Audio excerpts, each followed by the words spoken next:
আমাদের আজকে আলোচনা বিষয় এসএসসি 2026 ব্যাচের গণিত নিয়ে। আজকে আমি যে গণিত দিব আশা করা যায় 100% তোমরা কমন পাবে, এবং যারা দুর্বল আছো তাদের মাত্র দুইটা আমরা আলোচনা বিষয় নিয়ে আসবো। দেখো, ক বিভাগ থেকে তোমার 3টা অধ্যায় থাকবে, 2, 3 এবং 11।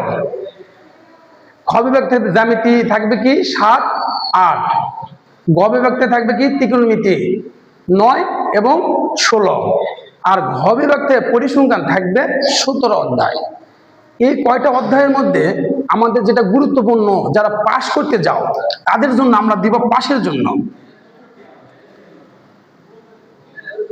যে পাস করতে চাও তাহলে লক্ষ্য রাখো আমাদের কি করতে হবে, এই দুইটা অধ্যায় পড়লে আর পড়তে হবে না, দুইটা অধ্যায়। আর যদি কেউ প্লাস তুলতে চাও তাহলে তোমার পড়তে হবে কি এই পরিসংখ্যান 17 অধ্যায়, 9 অধ্যায়, 7 অধ্যায়, আর একটা কি 3 অধ্যায়।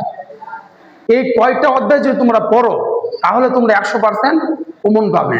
যদি রিস্ক না নিতে চাও তাহলে আরেকটা অধ্যায় ধরে নিতে পারো, সেটা হলো কি দ্বিতীয় অধ্যায়, 2 অধ্যায়। এই কয়টায় তাহলে লক্ষ্য করে পাস করতে গেলে আমাদের দুটা দিতে হবে, একটা কি জ্যামিতির 7 অধ্যায় আর একটা পরিসংখ্যান 17 অধ্যায়। এই দুটা করলে তোমরা পাবে কয়টা প্রশ্ন, এখান থেকে 3টা প্রশ্ন কমন থাকবে, 3টা প্রশ্ন থাকবে। তাহলে 3টাতে আমরা পাবো কত, 30 মার্ক পাস। আর ভালো রেজাল্ট করতে গেলে তোমাকে অবশ্যই বীজগণিত 3 অধ্যায় দেখবা, সবাই পারবে আশা করা যায়। তার জ্যামিতির 7 অধ্যায় দেখবা, ত্রিকোণমিতির 9 অধ্যায় দেখবা এবং পরিসংখ্যানের 17 অধ্যায়।